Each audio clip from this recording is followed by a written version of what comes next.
데살로니가전서 5장 15절서부터 24절까지 있는 말씀입니다. 서뒀으면 한 목소리를 같이 한번 합독을 하겠습니다. 15절입니다. 시작. 삼가 누가 누구이든지 악으로 악을 갚지 말게 하고 오직 피차 대하든지 모든 사람을 대하든지 항상 선을 좇으라. 항상 기뻐하라. 쉬지 말고 기도하라. 범사에 감사하라. 이는 그리스도 예수 안에서 너희를 향하신 하나님의 뜻이니라. 성령을 소멸치 말며 예언을 멸시치 말고 범사에 헤아려 좋은 것을 취하고 악은 모양이라도 버리라. 평강의 하나님이 친히 너희로 온전히 거룩하게 하시고 또 너희 온 영과 혼과 몸이 우리 주 예수 그리스도 강림하실 때에 흠없게 보존되기를 원하노라. 너희를 부르시는 이는 미쁘시니 그가 또한 이루시리라. 아멘. 옆 사람과 같이 한번 인사하겠습니다. 만나 뵙게 돼서 반갑습니다. 인사합니다. 다시요 함께 예배 드릴 수 있어서 고맙습니다 하고 인사합니다.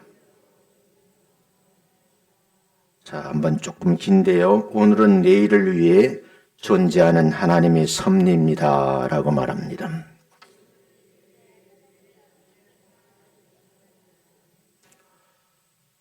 조금 더 온도를 저한테는 아예 꺼버리시고 낮춰주셨으면 좋겠어요. 여러분이 생각하는 것보다 제가 조금 더 위에 있잖아요.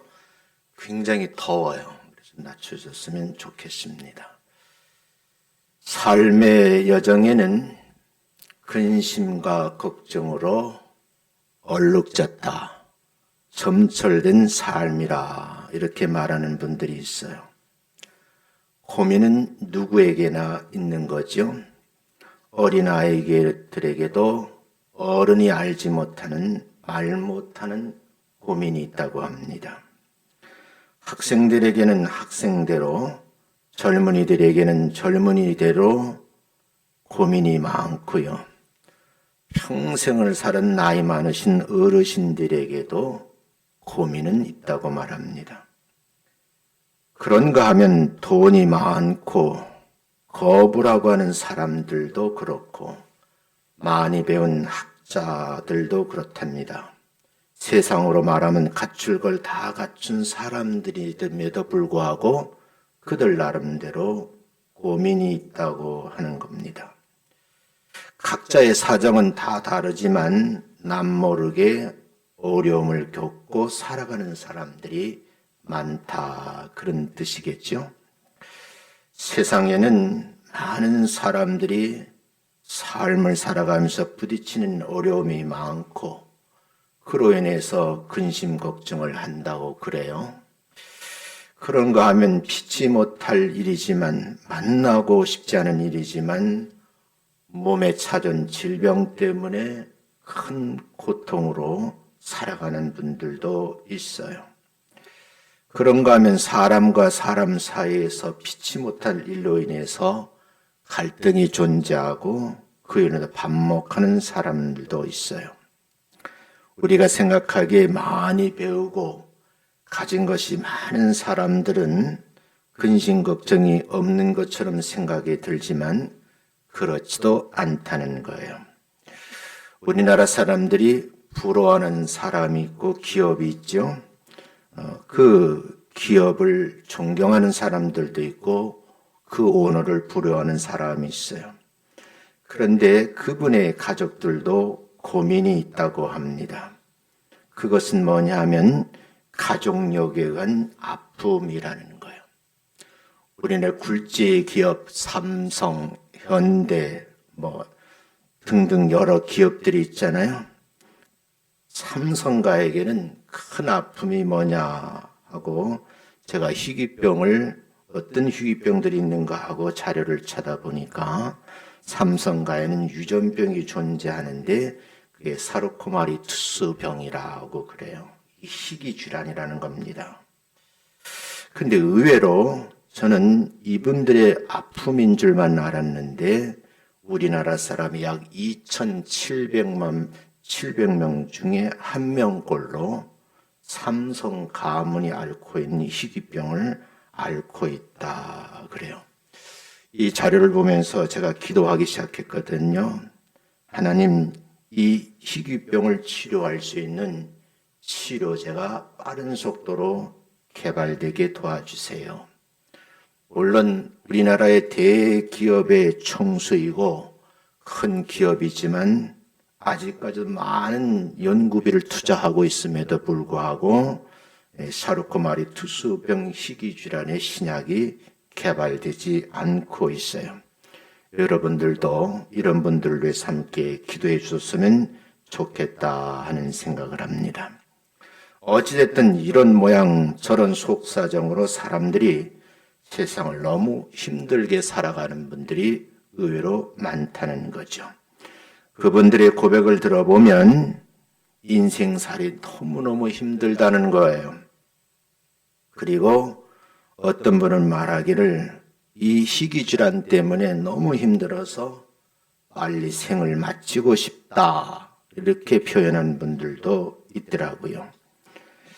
이 내용을 함께 보면서 우리는 세상에서 어떻게 살아야 건강한 삶이고 어떤 삶을 살아야 본인들이 행복하다고 말할 수 있을까?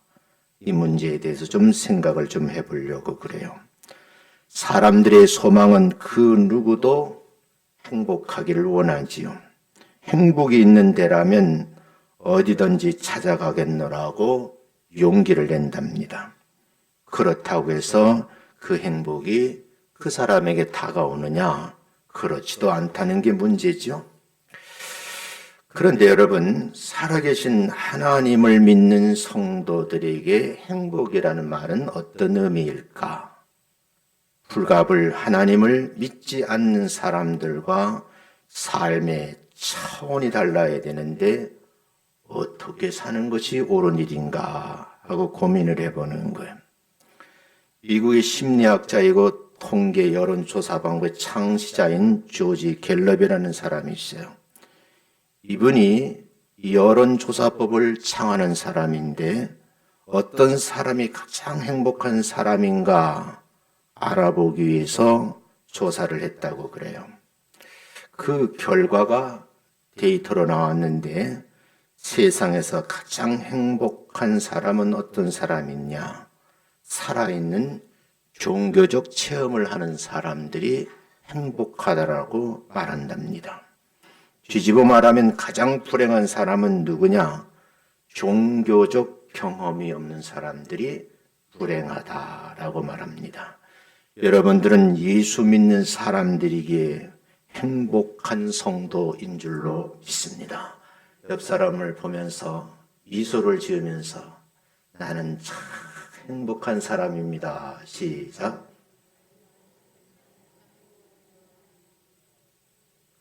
손을 흔들고 난리가 났어요. 제가 조금 컨디션이 안 좋아요. 금요일 날 건강검진을 했는데 내시경을 했거든요. 근데 이게 이제 마취를 했잖아요. 그래서 이제 조금 정상적이지 않아요. 막 눕고 댕기고 막 정신이 좀 혼미한 것 같아요. 자, 여러분, 이 말을 우리 믿는 사람들로 해석을 해보면 예수를 믿는다는 그 사실 하나만이라도 우리는 행복한 사람이라는 거예요. 우리가 하나님의 자녀가 되었다는 그 이유 하나만이라도 여러분과 저는 행복한 사람이 되었다라고 하는 간증의 주인공들이 되시기를 주의 이름으로 축원합니다. 본문을 보면 건강하고 행복한 성도가 되려고 하면 조건이 있다. 그 조건을 충족시켜야 된다는 거예요. 곰곰이 생각을 해봤어요. 세상에서 가장 행복한 사람은 누구일까? 그 대답은 세상적인 삶을 살아가면서도 가장 보람있고 가치 있게 지금 살고 있다라고 당당하게 말하는 사람이 아닐까 그런 생각을 해요. 자신의 행복을 스스로 만들기 위해서 내일을 준비하는 사람, 그 사람이 행복한 거예요. 다시 이 땅에 오시는 재림 예수님을 기다리며 사는 성도는 어쩌면 오늘이 인생의 마지막이 아니라 내일 오실런지 모르는 그 예수님을 기다리는 마음으로 사는 사람, 그런 성도가 행복하다는 거예요. 그래서 내일에 대한 오늘의 의미를 깨닫는 사람, 바르게 그 깨달음을 통해서 내가 어떻게 하면 바르게 사는 성도가 될까 고민을 하는 사람, 그런 사람들에게 미래가 있다 그 말이죠. 소망이 가득한 미래가 있는 성도가 바로 우리가 사는 세상 속에서 행복한 사람이지 않겠느냐 하는 것이 저의 생각이에요. 오늘을 바르게 살려고 하면 어떻게 살아야 되는가? 사도 바울은 이렇게 말을 하지요. 16절부터 18절이에요. 같이 읽어봅니다. 시작. 항상 기뻐하라. 쉬지 말고 기도하라. 범사에 감사하라. 이것이 그리스도 예수 안에서 너희를 향하신 하나님의 뜻이니라. 유럽 사람들의 사고방식으로 다시 표현을 하면 하나님의 뜻이 있다는 거예요. 그 뜻이 뭐냐고 하면 예수 안에서 기뻐하고 기도하고 범사에 감사하는 것이다. 이렇게 말하고 있는 거죠. 너무 잘 알고 있는 말씀인데 문제는 이 세 가지가 우리 삶 속에서 적용이 되지 않는다는 거예요. 그 예를 하나 들어보면 의학자는 이렇게 말하더라고요. 똑같은 병인데 마음속에 긍정적인 사고와 함께 내가 고침을 받을 수 있다고 하는 그런 생각으로 치료를 받는 사람하고 이 병은 죽을 병이다. 난 나을 수 없을 거야 라고 생각을 하고 병상에 누워있는 사람들에 대해서 두 그룹으로 나눠서 비교 연구를 한 자료예요. 문제는 부정적인 마음을 품는 사람들은 고도의 의술을 가지고 치료를 해도 효과가 그리 높지 않다는 거예요. 비록 죽을 병이라 할지라도 우리 예수 믿는 사람들 표현에 의하면 하늘로부터 내려오는 기쁨을 내 안에 가득 채우고 긍정적인 사고로 좋은 의료진 만나서 하나님의 섭리로 내 병을 고치고 이 병원을 떠날 것이다. 강한 의지가 있는 사람들이 치료 효과가 빠르더라 그런 얘기죠. 그래서 오늘 본문에서 말하는 16절 18절에서는 성도가 행복해지려고 하면 세 가지 원리가 있다. 그 원리가 항상 기뻐하라는 거예요.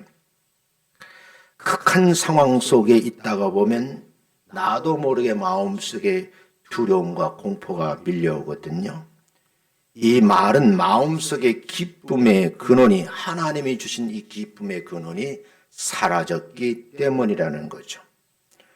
호해와 같은 세상을 사는 사람들에게 기쁨이 없다. 그 말은 절망적인 상태라는 거거든요.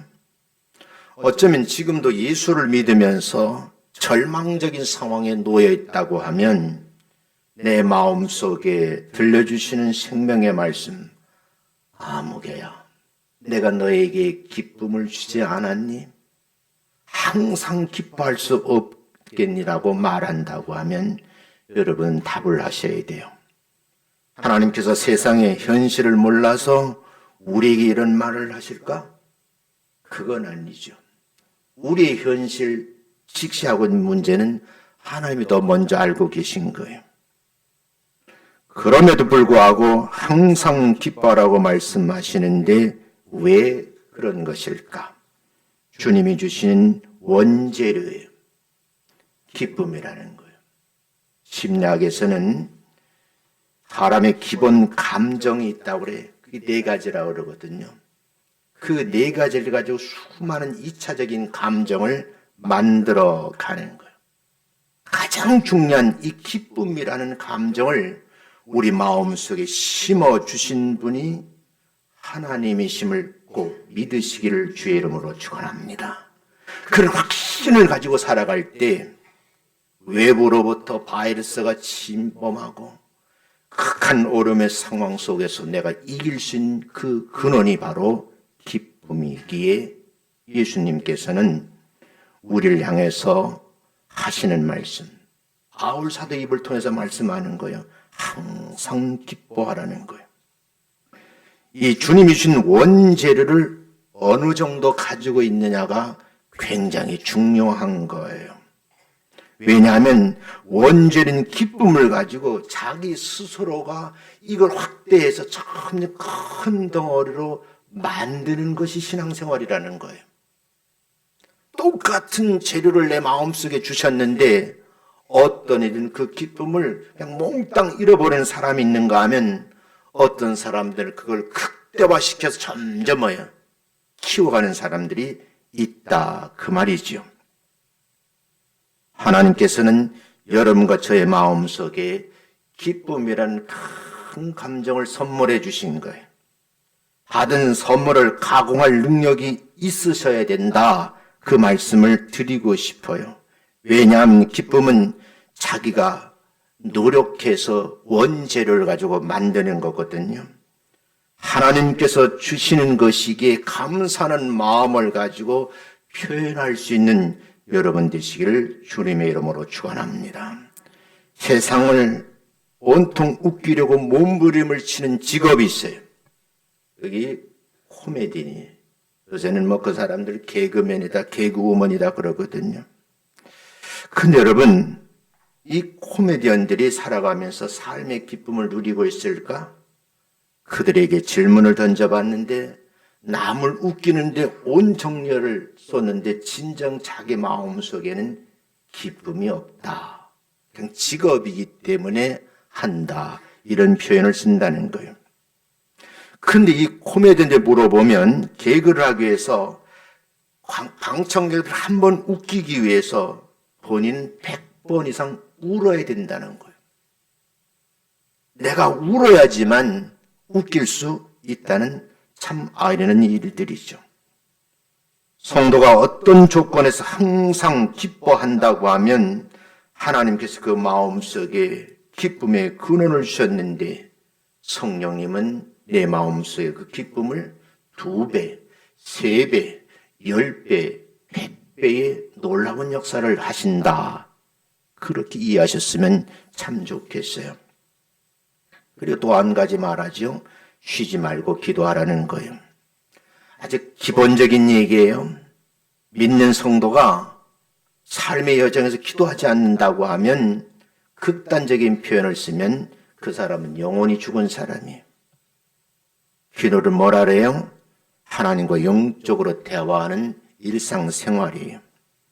하나님과의 신령한 대화가 단절된 사람은 영혼이 메말라 병약해진 사람이죠.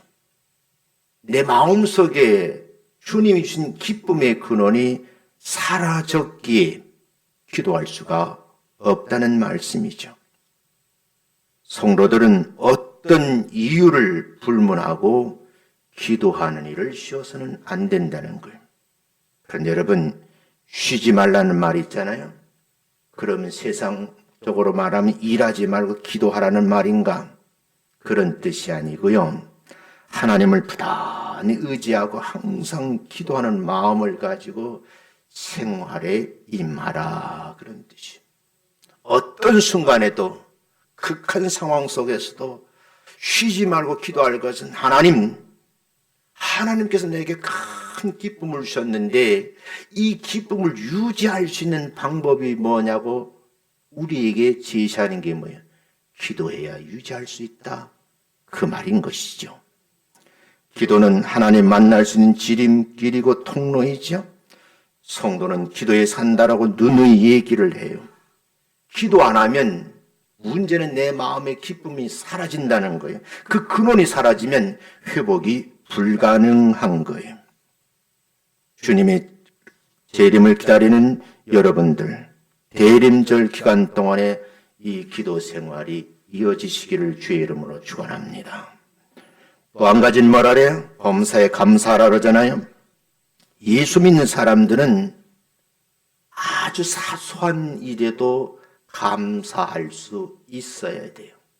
비록 지나가다가 돌부리에 차 내가 넘어져도 지금 다치지 않고 생명을 유지할 수 있는 것만 해도 감사하다고는 이런 고백이 있으셔야 돼요.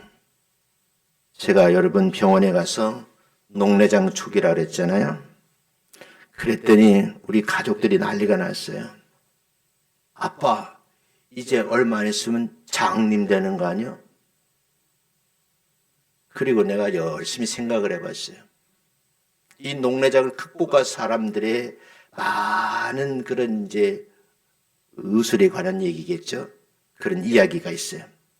근데 그 중에 80이 넘으신 하우링이나네 80이 넘으신 어르신이 있는데 그분이 그러더라고요.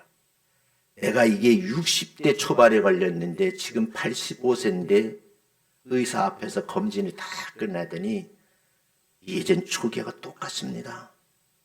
20년을 더 살았는데 그분이 하는 말, 내가 90까지 살았는데 이거 눈을 유지할 수 있을까요? 그러니까 가능합니다 그러더라고. 용기를 얻었어요. 90까지 살 동안 내가 성경을 읽을 수 있고 주변 사람들을 알 수만 있다고 하면 나는 뭐예요? 행복한 사람인 거예요. 그 자체를 가지고 부정적으로 생각하고 야 이제 목사가 이제 성경도 못 본데 뭘 본데 부정적으로 생각할 필요가 없다 그 말이에요. 성경은 말하죠. 그래서 범사란 말이에요. 기쁠 때나 슬플 때나 괴로울 때나 힘들 때나 언제든지 뭐예요? 감사하는 삶을 살아라고 말을 해요. 손해를 보거나 억울함을 당해도 감사할 수 있는 성도, 몸에 병이 들어서도 심지어 가족이 곁을 떠나고 이웃 사람들이 내 곁에 사라지는 일을 당해도 감사할 수 있는 영적인 근원이 여러분에게 있으시기를 주의 이름으로 축원합니다. 이런 감사가 있어야, 감사는 믿음이 있지 않으면 지금 현재의 믿음을 지키기가 어렵다 그런 말이에요. 그런데 여러분, 이건 연습으로 되는 일이 아니에요. 흉내도 낼 수 없어요. 성경은 단적으로 말하기를 성령의 감동으로 살아가는 성도. 다시 말하면 하나님이 내 마음속에 있는 그 기쁨의 근원을 가지고 기도하면서 성령께 주신 체험을 늘 하면서 살아가는 성도들에게 마지막 고백이 뭐야? 나는 감사를 누리는 성도입니다 라고 말할 수 있는 거예요. 그러므로 여러분, 성도는 참으로 신기하고 놀랍고 신비로운 신앙 고백이 무엇인지를 알고 있는 사람이죠. 어떤 어려운 상황 속에서도, 미궁의 사건 속에서도 하나님, 나에게 믿음을 주셔서 감사합니다 라고 말하고 그 큰 자리에서도 고백을 하면서 은혜의 자리로 나갈 수 있는 사람, 그 사람은 다시 소생할 수 있다는 말이죠. 계림절 기간 동안에 성도들을 향하신 하나님의 뜻이 바로 이런 의미가 아닌가라고 생각을 해요. 세상의 사람들은 자기의 뜻을 가지고 이야기하다가 이해관계에 따라 자꾸 변하는 거예요. 내 뜻을 따라주지 않는다고, 자기 주장대로 되지 않는다고 하면서 가만히 곰곰이 손해볼 것 같거든요. 선을 딱 그어버리고 너하고 난 인간 끝 하고 정리를 해버리는 거예요. 여러분, 하나님은 우리에게 선을 그으지 아니하시고 우리의 마음속 그 깊은 밑바탕에 기쁨의 근원을 주시면서 기도하게 만드시고 감사하는 삶을 살게 하신다 하는 사실을 잊지 마시기를 주의 이름으로 축원합니다. 다시 한번 읽어보겠습니다. 말씀입니다. 16절 18절 시작. 항상 기뻐하라, 쉬지 말고 기도하라, 범사에 감사하라, 이것이 그리스도 예수 안에서 너희를 향하신 하나님의 뜻이니라. 이 하나님이 주신 마음의 기쁨이 근원을 가지고 살아야 되는데 어떤 애들이 이 교회 가면 행복할까 하고 그 교회 끼웃해보고 저 교회 가면 행복할까 끼웃하면서 동네 26개 교회를 다녀본 경험이 있다고 저한테 실제 말하더라고요. 그러면서 하는 말, 내가 그 기쁨을 찾기 위해서 여러 교회를 찾아다녔는데 내 마음의 기쁨을 충족시켜주는 교회는 없었어요. 그분이 또 우리 교회를 떠나더라고요. 안타까운 일이죠. 근본적인 일을 모르는 거예요. 신앙생활 그 자체가요, 교회 생활 자체 그 어려움인데 그 어려움 속에서도 내 마음에 원천적으로 허락한 그 기쁨을 내가 받았으니 그 기쁨을 가공할 능력이 있어야 되는데 그 능력을 본인이 찾지 않고 자꾸 다른 사람을 보면서 나도 저랬으면 좋겠는데 하는 거예요. 제 개인적인 생각으로는 참 어리석다 그런 생각을 해보는 거예요. 두 번째 본문을 보면서 성령 받고 대림절을 살아가는 성도가 되자 하는 말씀이에요. 주님의 재림을 기다리면서 이 기간 동안 성령 받으려고 애쓰시는 여러분 되시길 바랍니다. 성령님은 하나님의 영이라고 말씀하시잖아요. 그 하나님의 영은 우리라고 믿음의 길로 승리하게 하시려고 하시는 거예요. 특히 여러 가지 어려움을 경험하고 있고 어떤 사람은 마귀의 시험에 빠졌는데 지금 시험하고 있는데 그 시험의 대상자가 마귀라는 걸 모르는 거예요. 자기가 잘못해서 어려움을 겪고 있는데 내가 잘못해서라고 생각하셔야 되는데 교회를 핑계대는 거예요. 사랑하는 성도 여러분, 오늘 본문 말씀 19절 20절에 보면 사도 바울은 이렇게 말씀을 하세요. 읽어보겠습니다. 시작. 성령을 소멸하지 말고 예언을 멸시하지 말라. 내 마음의 그 기쁨의 근을 계속 유지하는 방법론에 있어서 이건 옆에 있는 사람 도와줄 수가 없는 거예요. 내 마음속에 계신 이 성령님을 소멸시키지 말라는 거예요. 그리고 들려지는 생명의 말씀, 이 예언의 말씀을 멸시하지 말라는 거거든요. 그러나 여러분, 우리는 이런 실수를 반복하는 거죠. 왜 성령을 소멸하지 말라고 말했을까? 성령은 하나님의 영이시기 때문이에요. 그 영이 내 안에서 깊고 오묘한 뜻을 나에게 알려주시는 분이라고요. 성령님이 시시각각 성도의 영혼을 자극시킬 뿐만 아니라 감동을 주시고 때로는 감화시키시는 거예요. 그 목적은 뭘까요? 주님을 알게 하고 섬기게 하고 선한 일을 하게 하시는 거죠. 그러나 유감스러운 일은 많은 교인들이 성령의 의지함이 없이 내 마음속에 찾아온 그 성령님을 소멸시키는데 온 힘을 다 기울이고 있네. 그런데 본인은 모른다는 거예요.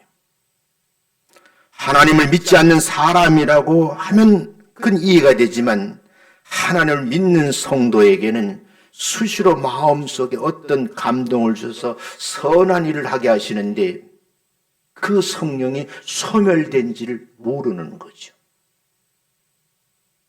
그럼 무엇이 문제일까요? 제 생각엔 그 개인의 머리가 문제예요. 좀 어려우면 이성 문제입니다. 은혜를 받기는 받아도 머리로 계산을 너무 빨리 하는 거예요. 그리고 그걸 이성으로 판단하고 따져보는 거예요. 그래서 순간순간 이 말씀을 듣는 순간에도 자기 계산법의 수지가 맞지 않으면 그건 아니야 하고 포기해버리는 거예요. 버리는 거죠. 성경은 뭐라고 그러느냐? 성경을 소멸시키는 것은 불신앙 행위라고 말을 해요.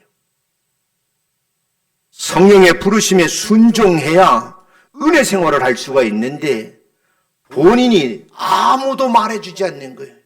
서령 이 강단에 서 있는 목사님도 저 개인도 그분에게 그 말을 하고 싶은데 입 밖에 나오지 않아요. 왜 그럴까요? 또 상처받지 않을까? 또 교회 나오지 않을까? 저희 자책하는 거죠, 저도. 성령의 소멸함을 당한 자는 결국 버림받는다는 얘기인데, 당신은 천국에 들어갈 수 없는 버림받은 사람대로 극단적인 표현을 하면 이걸 받아들일 준비가 되어 있지 않다는 말이에요. 또 말씀을 하지요. 예언을 멸시하지 말라 그랬어요. 예언은 뭐냐? 하나님의 말씀이에요. 여러분이 생각하는 점술가들이 말은 우리 인생에 대해서 미래가 이렇다고 말하는 그 예언이 아니고 성경 66권을 말하는 거예요. 하나님께서 성경에 기록된 계시의 말씀을 통해서 여러분에게 하시잖아요. 20일 동안 단일 기도를 들어보면 조금 문제가 있는 분들도 있더라고요. 그러나 여러분, 대부분의 사람들은 뭐예요? 내게 하나님 말씀해 주셨다. 그 말씀의 근거가 뭐예요? 성경이에요. 그 성경을 많이 읽고 암송을 하기 때문에 딱 그 상황에 맞게 그 말씀이 떠오르고 생각나고 적용하게 만드는 거죠. 목사님이 내년 목회 계획을 세우셔서 한 얘기하더라고요. 내년엔 좀 성경을 암송하는 해가 됐으면 어떻겠는가 생각이 문득 들어가더라고. 읽기는 많이 읽었는데 머릿속에 순간 싹 사라져버린 거예요. 누군가 지우개를 싹 지운 것처럼 애들 말로 하면 멘붕 상태가 된 거예요. 그러니까 삶의 어려움 속에서 내가 문제에 부딪혔을 때 그 말씀이 살아나서 내게 적용이 돼야 되는데 싹 사라져 버려가지고 이 말씀이 생각이 안 나는 거죠. 다시 말씀드리지만 말씀대로 살아가려고 하면 이 생명의 말씀을 꼭꼭 씹어서 여러분에게 만들고 그 말씀을 리멤버 기억을 하시고 그걸 다시 한번 사용할 수 있는 능력이 있으셔야 된다. 그 말씀을 드리고 싶어요. 하나님께 내려주신 은혜의 복을 받을 수 있는 사람, 하나님 말씀을 전하는 목사의 설교에 순종하고 순복할 수 있어야 되는데 이 말씀을 들으면서 저거는 아니야. 자기 나름대로 가위질을 하는 거예요. 이 말씀을 전하는 목사들도 이걸 가감을 쳐내야 되는데 용기가 안 생기는 거예요. 왜요? 아픔을 당할까 봐. 고통스러워할까 봐. 그래서 여러분 싹군 목자가 생기는 거예요. 여러분 말씀 들으면서 내게 찔리는 말씀이 오면 그 말씀 오늘 내게 주신 것이라고 통하고 자복해야 되는데 우리 목사님은 왜 저렇게 기를 죽이는 말씀을 하시지? 왜 꺾으려고 하시지? 자문답 여러분이 스스로가 자문자답해 보실 필요가 있어요. 경건한 성도들은 이 대림절 기간 동안에 세상의 잡다한 소식에 보도되는 신문의 잡지를 읽지 않았으면 좋겠어요. 제가 금요일 밤서부터 어제 오후 늦게까지 학생들을 지도하고 있었어요. 새벽 2시까지 제가 지도를 했는데 밤에 전화가 왔어요. 우리 집사람, 여보, 축구에서 이겼어 그러더라고. 나는 몰랐어요. 또 안다고도 안 보려고 그래요. 왜냐하면 그거보다 나는 심장병 걸려 죽을까 봐. 그러니까 누구한테 그랬대요. 그랬더니 우리 남편도 안 본다 그러더래. 나하고 똑같은 사람이구나. 왜냐면 이제 경험이 있거든. 너무 몰입을 하게 쳐다보다 보니까 숨이 멈춰지고 그 다음에 행동이 부자연스럽더라고요.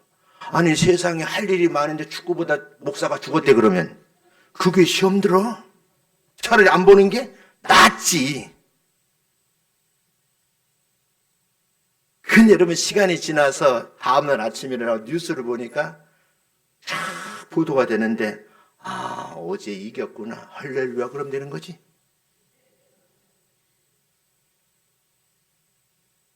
가능하다고 하면 이 정한 시간에 TV 보는 일에 몰입하지 마시고 드라마 보느라 정신 놓지 마시고 기록된 말씀을 붙들고 다 붙잡고 씨름을 하는 거예요. 제가 이 설교 한 편 하려면 6권의 성경을 보잖아요. 버전이 많잖아요. 이 개역 개정판 성경도 있지만 공동번역도 있어요. 우리 공동을 잘 보진 않아요. 새번역 성경도 있어요. 뭐 여러 가지 성경이 있어요. 제가 특별한 성경을 6권 가지고 있다고요. 이 본문의 의미를 찾으려고 계속 살펴보는 거예요. 목사는 그게 기도하는 시간이에요. 이 본문의 말씀을 가지고 어떻게 하든 의미를 살려 성도들이 은혜를 끼치려고 하는데 먼저 이 말씀 내가 은혜를 받아야 그 은혜를 전할 수 있잖아요. 아니 원고에 있는 것 읽는 거 누가 못해?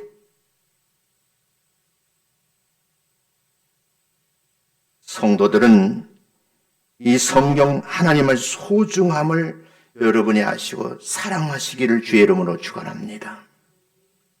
믿는 성도는 성경의 말씀대로 살려고 몸부림을 치셔야 돼요.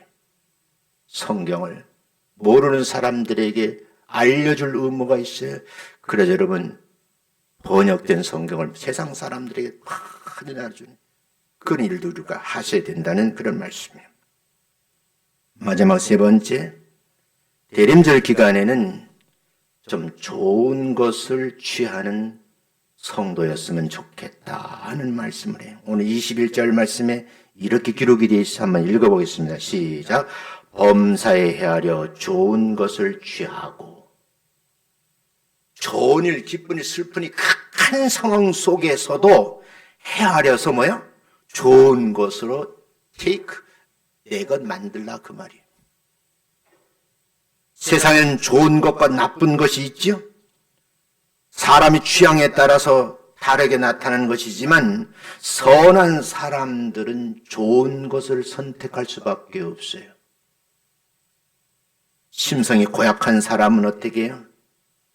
나쁜 것을 자기 것 만들잖아요.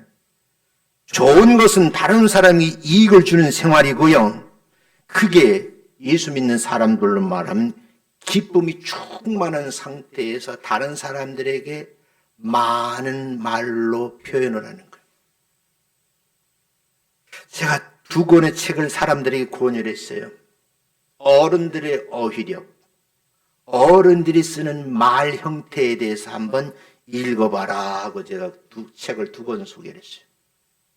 똑같은 내용인데 어휘력이 있어야 되고요. 그걸 표현하는 능력이 있어야 되는 거예요. 부부 생활을 해도 사랑하는 아내가 좋아하는 말을 많은 어휘와 문장력을 구성하셔야 돼요. 그리고 그걸 실제 표현을 해보셔야 돼요. 목사가 됐으면 많은 성경의 어휘들을 알고 그 어휘들을 가공해서 성도들이 듣기 좋게 또는요 성도들이 이해할 수 있는 말로 표현을 할 수가 있어야 돼요. 언젠가 말씀드리겠지만 마태복음 1장에 낳고 어떤 애 죽고 그거밖에 없어요. 거기도 의미가 있거든요. 사랑하는 성도 여러분, 나쁜 것은 자기의 이익을 먼저 챙기는 행위를 말해요. 근데 그걸 하나님이 기뻐하시지 않는다는 거예요. 하나님을 믿는 성도로서 해서는 안 될 일이 있다라는 거예요. 범사에 좋은 일을 많이 하게 되면 그 사람이 스스로가 내가 한 일 때문에 그 한 일은 주님이 시키시니까 기쁨이 어떻게 자꾸 되살아나요. 자다가도 웃는 거예요. 어떤 친구가 그러더라고요. 저한테 찾아와가지고 제가 일했는데 잘했지요 그러더라고요. 근데 야 잘했다. 다음에 한번 더 해봐라. 자꾸 용기를 주는 거예요. 믿지 않는 사람 대표적인 행동이 뭔지 아세요? 주님의 날인 주일을 범하는 것도 문제지만 한 주간 7일인데 엿새는 자신을 위해서 일하며 살고 하루는 하나님을 위해서 일하라는 것이 성경 말씀 아니겠어요? 그런데 여러분 믿는다고 하면서 그 하루도 자기 일하고 있는 사람이 있어요. 부끄럽게도 하나님을 믿는 사람들이 주님의 날에 세상 속에 파묻혀서 어슬렁 여기가 더 재미있는 것이 있겠지. 극단적인 표현을 쓰면 11시 예배인데 극장에 가서 여러분 영화 보고 있는 거예요. 난 봤어요. 기본이 안 된 거죠. 어떤 사람은 어려움 속에 주일날 일을 해야 돼. 그래서 목사님 일배배 드리고 갈게요. 얼마나 귀해요? 분명히 말씀드립니다. 주의를 범하고 얻은 소득은요, 하나는 분명히 내 것이 되지 않을 것이다 라고 말을 해요. 그것뿐만 아니라 그것 때문에 몸도 상하고 마음의 상처도 받고요. 그 고통은 이루 말할 수가 없다는 거죠. 여러분과 저는요, 건강하게 살고 싶고 행복하게 살고 싶다는 소망이 있잖아요. 그걸 이루려면 조건이 있다. 그 말이 이 조건에 충족돼야 된다는 거죠. 우리가 대림절 기간에 꼭 기억해야 말씀 16절서부터 23절에 한시 한번 읽어보겠어요. 시작. 항상 기뻐하라. 쉬지 말고 기도하라. 범사에 감사하라. 이것이 그리스도 예수 안에서 너희를 향하신 하나님의 뜻이니라. 성령을 소멸하지 말며 예언을 멸시하지 말고 범사에 헤아려 좋은 것을 취하고 악은 모양이라도 버리라. 평강의 하나님이 친히 너희를 온전히 거룩하게 하시고 또 너희의 온 영과 혼과 몸이 우리 주 예수 그리스도께서 강림하실 때 흠없게 보존되기를 원하신다. 하나님이 원하시는 방법이에요. 그 방법 가운데 기뻐하고 기도하고 감사해야 되고 성령을 소멸치 말고 예언을 멸시하지 말고 대신 뭐 하느냐? 평강의 하나님이 너희를 온전하고 거룩하게 하시려고 하는 뜻이 있는데 좋은 것을 취하고 악한 것은 버리라는 거예요. 이 대림절 기간 동안에 여러분 악한 것을 취하려고 몸부림치지 말고 좋은 것을 내가 가지려고 기도하는 성도들이 되시기를 주님의 이름으로 축원합니다. 우리 마음대로 원하는 대로 얻는 것은 많지 않아요. 건강해지고 행복해질 수 있다고 생각합니까? 만일 그런 마음의 소원을 품고 있다고 하면 하나님을 바르게 믿자. 언제나 누가 말하기를 저분은 온전한 상태라는 표현을 쓸 수 있을 정도로 사람이 모두 원한다고 해서 그 행복을 가질 수는 없어요. 내가 원한다고 해서 건강해지는 건 아니에요. 그러나 여러분 노력은 하셔야 된다는 거예요. 누군가가 기도해 줘야 됩니다. 누군가 성도들을 도와줘야 돼요. 그러하여금 살아계신 하나님의 아버지이심을 고백하게 만들고 예수님이 십자가에 죽었다가 부활하신 예수님이라는데 그 예수님이 내 인생을 살리신 구원의 구세주라는 걸 알려줘야 되죠. 지금도 하나님 보좌 우편에서 우리를 위해서 기도하시는 주님을 생각하고 예배를 드리시나요? 성령님께서 우리를 시시때때로 돌봐주실 줄로 믿습니다. 저는 이렇게 다시 말씀드리고 싶어요. 기쁨의 근원을 내 안에 주신 그분의 큰 사역을 감당해 내 안에 또한 성령님이 계시는 거예요. 그 성령님이 이 대림절 기간 동안에 건강하고 행복한 성도가 되었으면 좋겠다 하는 소원을 여러분이 아신다고 하면 마음속에 always 항상 기뻐하는 거고 삶 속에서 기도를 멈추지 않는 거예요. 연구를 하다가도 풀리지가 않아요. 문장이 잘 기술 안 돼요. 볼펜을 딱 놓고 하나님 내게 아이디어를 주세요. 그게 기도예요. 뭐 와가지고 부르짖어 이거 특별한 기도지만 순간순간 기도하는 거예요. 제가 아는 집사님 한 분이 있어요. 이 얘기を마치겠는데, 제가 어렸을 때 시골에서 이제 공무원 생활할 때인데요. 그 지역에 교회를 갔어요. 충청북도 제천군 수살면 수살리 교회라는 것인데, 어떤 분이 기도를 도와달라고 그러면서 기도하자 그러는데 옆에서 같이 기도소를 들어봤어요. 그랬더니 그분이 이런 기도, 하나님 그러더라고. 난 그 다음 내용을 듣고 싶어서 내 기도를 멈추고 들어봤어요. 나도 못됐지. 근데 그분이 기도하니까, 하나님, 애비가 들뚱말뚱한 놈의 이 심정을 알아주세요 그러더라고. 그리고 2시간 했다고 설레게 봤어요. 자기 분이 애를 낳대는 거야. 아마 난산 기운이 있었나 봐요. 난 모르지, 애 낳는 걸 못 봤으니까, 산부인과 의사가 아니니까. 애가 나올 동안 들락날락 그러잖아요. 얼마나 안타까웠겠어요. 그러니까 교회 딱 와가지고 청년들이 있는데 그 속에 들어와가지고, 하나님, 이 애비가 들뚱말, 나오면 애비 되는 거고 안 나오면 애비 못 되잖아. 들뚱말뚱한 이놈의 소원을 들어주세요 그러더라고. 야, 저게 진짜 기도다.